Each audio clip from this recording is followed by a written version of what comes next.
Oke, salam dan salam sejahtera. Ada pencerahan saya berkenaan dengan isu pembubaran parlimen. Yang mana kita tahu hari ini kenyataan yang dikeluarkan oleh Presiden PAS yang mana berkata kerajaan yang diterajui oleh PAS tidak akan membubarkan DUN jika Perdana Menteri Ismail Sabri membubarkan parlimen dalam waktu tempuh terdekat ini.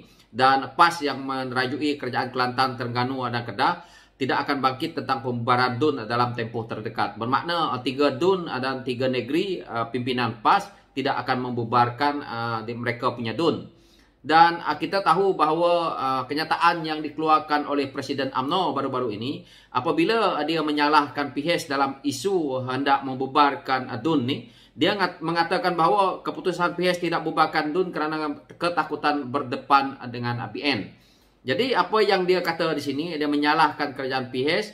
Di sini kita lihat bahawa kenyataan yang dikeluarkan oleh Presiden UMNO ni jelas hari ini dia tidak berani untuk nak menyanggah ataupun dia tidak berani membidas kenyataan yang dikeluarkan oleh Presiden PAS. Tetapi dia hanya menyerang kepada Pakatan Harapan. Itu jelas menunjukkan bahawa Presiden UMNO ni dia ketakutan. Yang mana di sinilah kita lihat kenyataan-kenyataan dia, propaganda politik dia, yang mana kita boleh katakan sebagai dia hanya bercakap kosong saja. Yang mana dia mengatakan bahawa Pakatan Harapan memberi alasan basi berkenaan dengan isu banjir. Dia juga mendakwa alasan PIHES tidak mengadakan PRU ke-15 memperkecilkan pengalaman profesionalisme agensi kerajaan yang berurusan dengan kesihatan, keselamatan, bencana alam.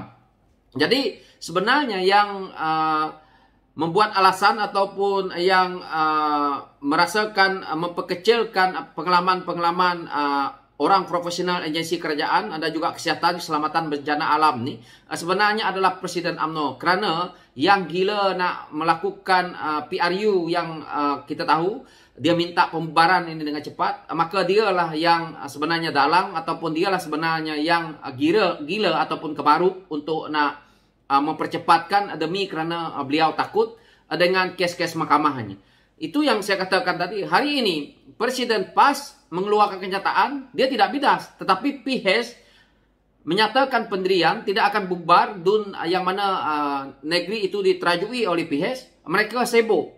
Jadi hari ini sepatutnya Presiden UMNO, pimpinan UMNO, yang mana juga kita lihat pimpinan top 5 UMNO seperti Ahmad Mazlan, tolong buat kenyataan berkenaan dengan isu PAS ni. Jadi kerana PAS ini bersekongkol dengan UMNO, bersekongkol satu kelambu, maka kamu mendiamkan diri. Tetapi Pakatan Harapan, kamu tidak pula mengatakan bahawa alasan yang diberikan untuk membatalkan ataupun tidak akan mengikut rentak parlimen jika dibubarkan, kamu mengatakan bahawa satu pembaziran.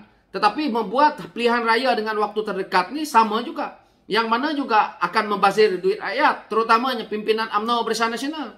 Yang mana kita lihat hari ini, mereka kaya raya. Dari mana datangnya? Itu kan dah membazirkan duit rakyat yang selama ini, yang mereka nak gula-gula kepada rakyat.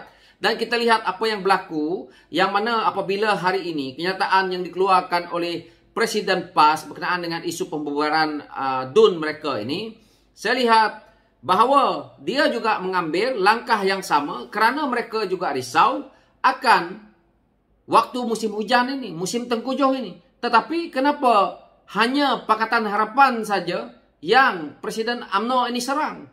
Itulah saya kata propaganda yang dibuatkan, yang mana modal politik orang UMNO dah habis. Modal politik orang seperti Presiden UMNO ni hanya nak menghentam kepada Pakatan Harapan kerana dia tahu UMNO tidak akan bergabung dengan Pakatan Harapan. UMNO tidak akan boleh, dan pimpinan Pakatan Harapan memang tidak nak dengan UMNO kerana pimpinan UMNO ramai yang mempunyai kes mahkamah, yang mana kita lihat hari ini UMNO itu dilihat sebagai sebuah parti yang mengamalkan berbagai-bagai, iaitu salah guna kuasa, rasuah.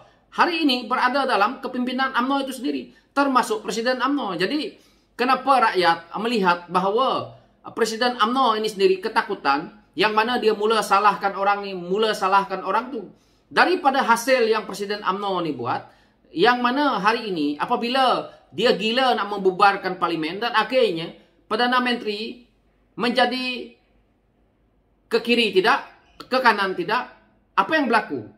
Mata wang kita semakin menjunam. Ekonomi kita dilihat oleh negara ataupun dunia ekonomi ini, kalau kita nak tahu apabila diumumkan pilihan raya ataupun diumumkan politik kita ini bergolak, maka dia akan menjunam makin teruk lagi. Jadi yang merosakkan ekonomi dalam keadaan hari ini adalah pimpinan UMNO seperti tu, Presiden UMNO tu. Yang mana mereka nak pilihan raya ini dengan cepat, Perdana Menteri pula delay perkara-perkara ini begitu lama, dan akhirnya yang susah rakyat. Mereka-mereka yang merompak duit negara ni, mereka tak merasakan itu. Satu perkara yang kawan-kawan harus tahu, dalam isu kita berada di dalam kegawatan yang mana ekonomi, nilai mata wang kita susut, inflasi melonjak, yang mana juga kita tahu hutang-hutang yang melibatkan negara ni, dia menguntungkan kepada mereka-mereka yang merompak duit negara ni. Bayangkan, waktu mereka merompak duit kita ni dulu, mereka rompak dalam contoh 1 juta. Waktu mereka rompak 1 juta, US dollar waktu itu berada dalam 3 ringgit 80 sen 1 US dollar. Kalau mereka ada simpanan di luar negara hari ini, bermaksud duit mereka itu dah melonjak kepada 4.63 dolar. Jadi berapa dolar yang mereka untung daripada 1 dolar ini tadi. Jadi kalau mereka ada 1 juta, mereka dapat keuntungan atas angin saja beratus-ratus ribu. Jadi itu yang menguntungkan kepada penipu, menguntungkan kepada mereka yang merompak duit negara, tetapi yang rugi rakyat. Kerana duit itu berada di luar negara. Lain kalau mereka ambil duit itu balik di sini. Tapi kalau mereka hanya ambil benefit yang mereka dah letak dekat sana, maka menguntungkan mereka. Ini satu perkara yang kita rakyat jarang-jarang tahu, jarang-jarang orang biasa yang bukan pakar ekonomi, yang mana duduk di kampung. Mereka tidak faham bahawa apa sebenarnya yang telah berlaku. Yang berlaku itulah. Dia menguntungkan mereka yang merompak kita punya duit negara ni. Yang mana mereka curi, letak di luar negara. Akhirnya waktu mereka curi itu, duit itu diparas 3.8. Akhirnya hari ini dia melonjak, mereka dapat keuntungan. Kerana mata wang kita jatuh. Dia menguntungkan kepada penyolap ni. Bukan menguntungkan kepada kita. Itu yang kita rakyat ni harus tahu. Dan hari ini kita tahu. Kerana sikap mereka dalam kepimpinan selama ini, yang mana mereka merompak duit kita. Akhirnya mereka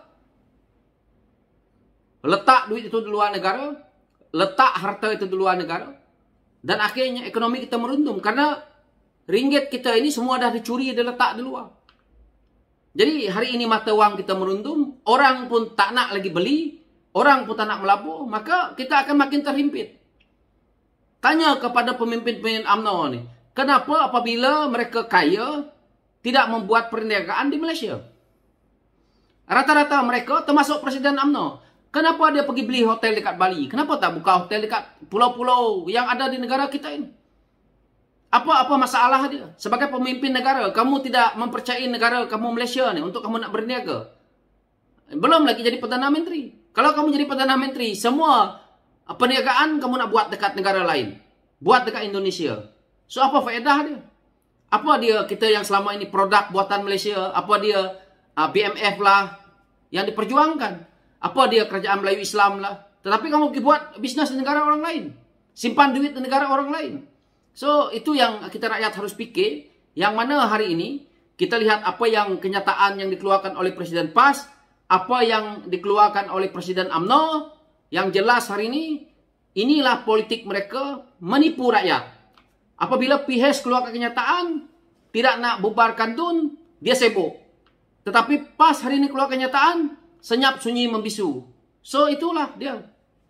So, dari sini kita tahu dah sikap ahli-ahli politik ini, bahawa mereka ini cakap tak serupa bikin. Dia membohongi rakyat, propaganda rakyat, menyalahkan parti orang lain, tetapi parti dia sendiri pun dia tak mampu jaga. Dia sendiri lagi punya kes. So itu pencerahan saya. Sekian, terima kasih.